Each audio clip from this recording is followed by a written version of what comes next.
Welcome to the Land Your Bet Sports Betting Show.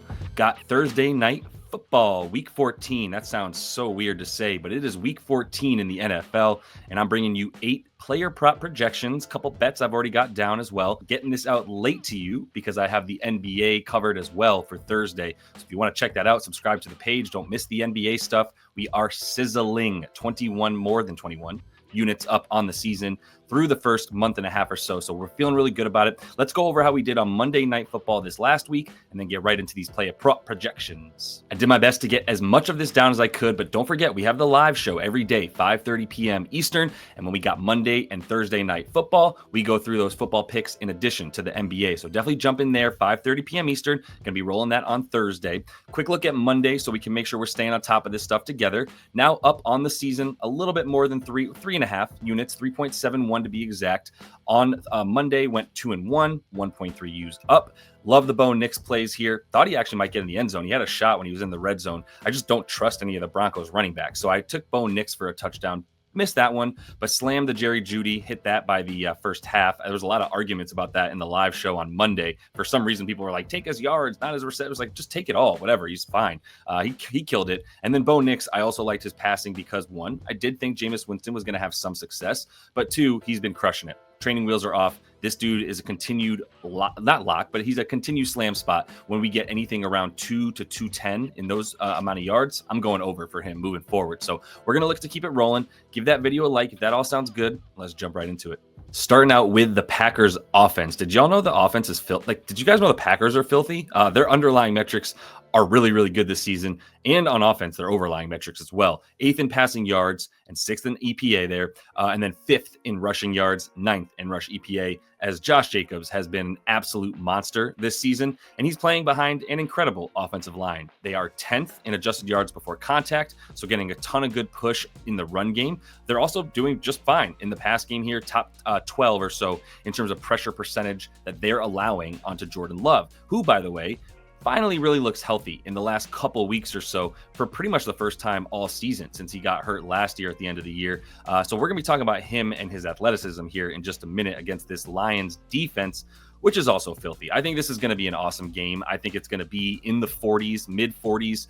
So with a total that's a little bit high, I don't think I want to take this thing up to about 50. I do think both defenses are going to do just fine. The Lions, I mean, they're 25th in pass yards allowed, but they're 2nd in pass EPA. So like sort of just labeling them as a pass funnel, while it definitely makes sense because their run defense is so good and they will stack the box, I'm not going to just call them a bad pass defense by any means, but I do think both offenses will have some success against very good defenses. Let's take a look at the Packers one.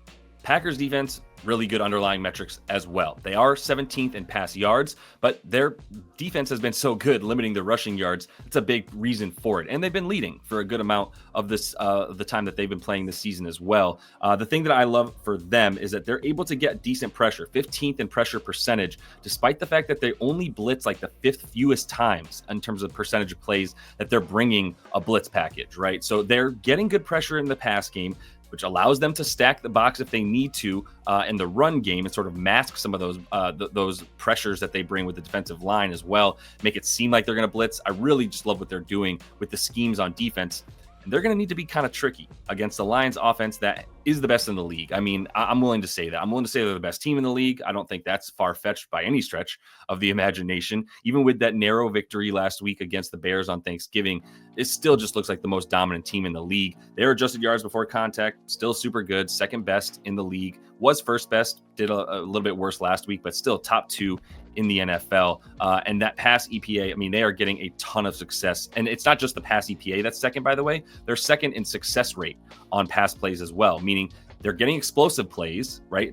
It's like very likely that they could score from any part of the field on a pass play, but they're also getting first downs and at times chunk yarding their way down the field instead of just using explosive plays as well. So there's really no weaknesses to this Lions team. It's hard for me to pick the Packers, but it is a divisional matchup, so I think it's going to be just as close as it seems. So let's kick it off with Jay Love. I'm going for his rush yards. They're still very low, and he's finally healthy. So I think we're getting value on the fact that he doesn't seem like the same athlete that he was at the beginning of last year, but he's definitely come a long way this season with the injuries that he's had. Been injured for most of the season, man. Got some big injuries week 2, week 8 as well, which was right before he played the Lions in week 9.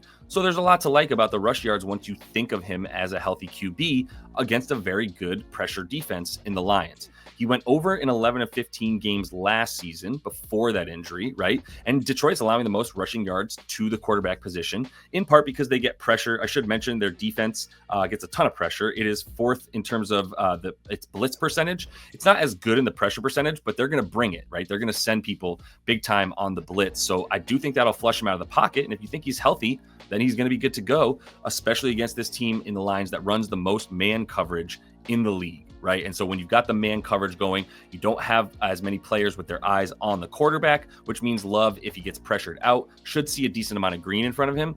I think he gets this in the first half, y'all. I'm be honest with you. So I really like him to go over 6.5 rush yards. Yes, said it. I'm going with a running back and taking his yards against the Lions. And I'm doing it for rush and receiving because it's just at 90.5.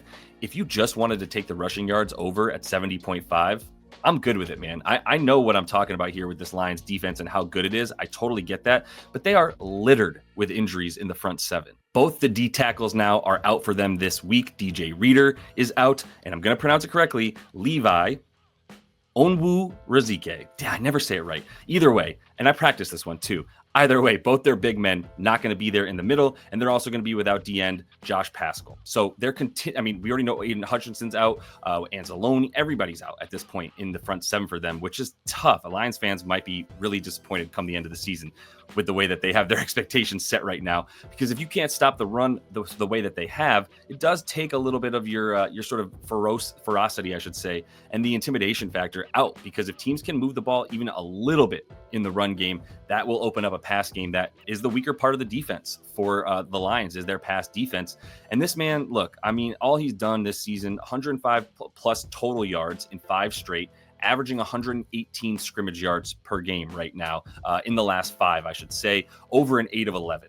4th in the NFL in rushing in the attempts. And I don't think that this Packers team is just going to all of a sudden give up on the run and say, well, now we got to go to the pass. We've seen them run the ball more times than they should probably this season so far, because it's really about Josh Jacobs. As good as Jordan Love is, as much as he's able to spread it out to his wide receivers and use like 10 different receivers in a game, Josh Jacobs is the key. If he is dominating on the run in the run game, that opens up that play action for Jordan Love, and then everything is wide open for them in the field. So I know that they're going to make sure that they can get him going to keep themselves in this game. And if they can at the beginning, he'll still be a part of that pass game. As we've seen, he's been a three down back for the entire season. It's why his usage is so high. All right, I'm going to talk about 2 Packers wide receivers. The one I'm starting with is Jayden Reed. I'm taking him for the tutty in this game. And that's something he's been super consistent with despite his small frame, right? And he's playing out of the slot as well. But we have conflicting data here for his receiving yards or his receptions, if you wanted to take either of those. So I'm staying away, even though I kind of lean under. So hear me out on the 2 conflicting sides here. Detroit sucks versus the slot. Worst pass defense versus the slot, giving up the most yards, giving up like a 68% completion. It's really 69, so I can say nice completion percentage on the season to the slot wide receiver. That said, so you'd think he'd go off. He had 113 yards in the week 9 game. I should say that as well. That said, he's also the worst wide receiver when it comes to his ability to play versus man coverage. He's only at a 15% target rate when this team plays against man coverage in any game. And against the teams that we've seen him go up against that play predominantly man coverage, those are when his numbers go down. And in the last 3, that's been 2 of those teams, and his numbers have been down. Despite the fact that he had 2 tutties in this last game, he still didn't get over the 30 yards. So it's just not like you can really depend on him, not just because obviously this is a tough matchup, at least in man coverage from the standpoint of man coverage, but also because Christian Watson is way more involved now. We've seen Tucker Kraft get really involved. Josh Jacobs is always there to vulture touches in the pass game. It's just tough for me to just hone in on one dude who has the highest receiving yards prop for this team at about 55 yards. It's not something that I feel as comfortable with, and I don't think we should just consider this a slam spot for the receptions or the yards because of how well he did against them last game, and because of how bad they are against the slot. It's more about the man coverage defense to me, but still think he's a good look here for the tutty as he's continuing to get a ton of that red zone share. This is the man that I think that we target for the receiving yards, and that's Christian Watson. I think you take over 36.5. This is good up to 40 plus for me. This is the dude who beats man coverage the best for the wide receiver unit for the Packers. So you look at his completion percentage, you look at his target share in man coverage. This is when it's the highest. And as I mentioned, they played 3 teams now who play really high percentage of man coverage in the last 5 games. And that is when we have seen Christian Watson come back into form, at least more so than the other receivers on this team. Nobody is coming out and getting 100 receiving yards for the Packers, in part because Love spreads it around so much. But his last 5 games, he's the top receiver in terms of target rate, in terms of targets in general and rate, the air yards, which is really important for the receiving yards. He's the guy running the longest routes. And as a result, the receiving yards as well, which, as I said, isn't very much. It's not even 60 yards per game in the last 5. It's just below it, but it's good enough to get us over 36, get us to 40 yards. You look at week 9 versus this team, he had 7 targets, only pulled in 3 of them for the 37 yards, but that was also in the midst of a downturn for him and while he was still a little bit banged up. And now you look at the last few games, and it's been a lot better for him. So I believe in him because of the air yards, because he's the dude who's running the deep routes and getting, 39% air yard share in this in week 9 versus the Lions in the last game. So he is the guy who, if they're going to get yards and go downfield, it's going to be Christian Watson. I think he's good for 3 receptions in this game, and I think he'll be at about 15 yards per catch as well. So I'm going to take him to get over the yardage in this one, good up to about 40 plus. Moving to the other offense. Got to go with Jay Goff in this one. And I think there's a good reason, a good number of reasons to take him on the passing yards over up to about 260 passing yards is where I'd go with this one. Green Bay's pass defense is good. They're 9th in terms of pass EPA, so you're not as likely to get explosive plays. You're not as likely to go down the field in 1 or 2 shots and score on them, right? Fine. But they're 31st in passing success rate. So if you're a team that can move the ball consistently, keep yourself on the field on offense on 3rd downs by completing those 3rd downs, you're going to be good, right, against this team. Goff happens to be the exact type of passer that you want against a Packers defense like this, which limits explosive plays, but doesn't limit your ability to get to move down the field. He is 2nd in passing success rate. So he is that dude that's getting the chunk yardage, and he's 2nd in completion percentage. So he's keeping the Lions on the field on 3rd downs, really up to about 72% in home games this season. So he's looking really good. And I would say he'd have even more yards this year if this team just wasn't winning by 30 points by the end of the 3rd quarter, as often as they have been this season. That's a big reason why we've seen that down. And he's still gotten 260 plus yards in more than half the games he's played. So I think with a closer game in store for us, I do think the Packers offense is going to have some success. I think we'll see these points at around 45 to 48, like I mentioned at the top of the video. So that's going to lead to some more pass attempts finally for Jared Goff, who is at home. And we all know what dome Goff is versus outdoor Goff, right? It's a thing. It's still a thing. It might not be as big of a disparity as when he was on the Rams, but it's a thing. So we're going to still bank on him to get the yardage that he averages when he plays in a dome over the course of the last 3 seasons of his career. Weird Sam Laporta season. You know what I mean? Like, the dude is at like 17 yards a catch, but he's before last week when he had his 2 touchdown outbursts to dick us and our Jahmyr Gibbs touchdown bet because he was catching him inside the 5 for whatever reason. That's it. That's been the success for him. The yardage has only been there in the form of like a few receptions a game, but at high yardage, right? So it's just not quite the dependable guy that he's been. But this is a wonderful matchup against a Green Bay linebacking core that is not good in coverage at all. He's now had 40 plus receiving yards in both the games he played against the Packers last season, and they still can't stop a nosebleed from the linebacking core. Like I said, they're giving up the most completions and the 3rd most yards to the tight end position. And if you look at most of their linebackers who are still healthy this year, they are looking at like an opposing quarterback rating of about 120 when these quarterbacks are throwing against them towards the middle of the field. So I believe that's going to be the same concept here. We've seen 4 straight tight ends get at least 40 yards versus the Pack. I think Sam Laporta's in line for another one here. He could get this in 2 receptions, but I think he's probably good for about 4 and definitely an average of 10 yards per catch. Jameson Williams, what a polarizing player. Dropped him on the fantasy team, and he's still really good. But anyway, receiving yards for J-Mo. I think 50 plus is another is in the cards for him once again. And we're still getting value on his prop. That's why I'm not even talking about Amon-Ra right now. I think we all agree Amon-Ra is a better overall wide receiver.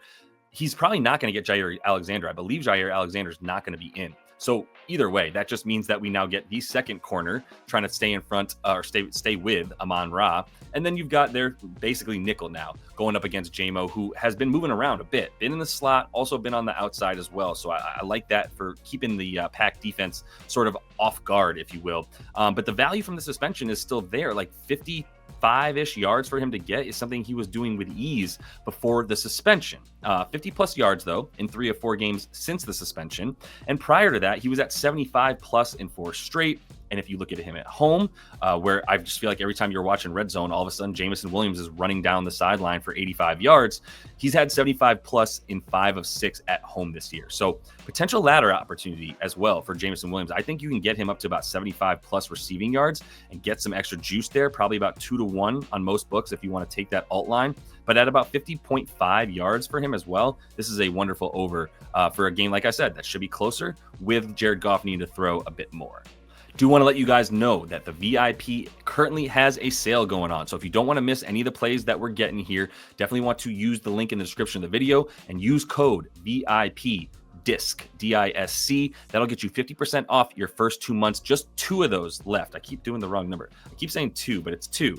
2 of those left for anybody that's interested in jumping in, not just about the sports betting picks, but also some sports betting education for you guys, as I'm offering some one-on-one consulting with you guys to do some weekly meetings, monthly meetings, however you guys would want to run it. But if you're in the VIP, I've already got some of those scheduled with people. I think that they're getting a lot out of it. I've been told that they're getting a lot better at betting, trimming some of those bad habits, adding some good ones so that you can make sure you build that bankroll up, stop reaching for the wallet to put more money back in the account. So that's all the time I have, though. I'll be on here 5:30 p.m. Eastern for the live show. Hope to see y'all there. And until I do, happy betting.